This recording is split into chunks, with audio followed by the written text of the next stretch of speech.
ভিডিওটা টান দিয়েন না ভাই, আমার নবী এবং সিজদায় নবীর গেছি, সাহাবাকে নিয়ে যে পায়ের কথাগুলো নিচে বলেছেন জায়নামাজ, একটু তাও শুনে গরম নেন। মানে না।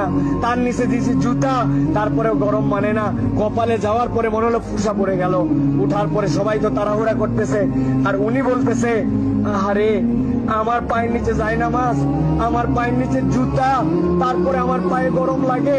আর আমার নবীর সাহাবীদেরকে কালেমা গ্রহণ করার জন্য এই এই পাথরের মধ্যে চিৎ করে শোয়ে রেখে বুকের উপরে পাথর জমাই দিয়েছে।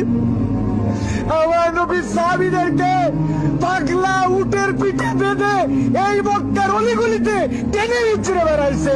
এই জায়গাতে তাদের বুকের উপরে পাথর চাপায় আগুনের মধ্যে দিয়ে দিছে। তাদের রক্তের বিনিময়ে ইসলাম পাইছি। আজকে আমি 2 রাকাত নামাজে পায়ের গোড়ালি গরম হয়ে যাচ্ছে জন্য কষ্ট হয়, এসিটা একটু কম ঠান্ডা মারে জন্য কষ্ট হয়, আমার মাথার উপরে যদি একটুখানি সুন্দর ছাতা না থাকে কষ্ট হয়। আমার নবী, আমার সাহাবীরা কি কষ্ট করছে, এটা ফিলিংস এর সফর, হজের সফর, অনুভূতির সফর।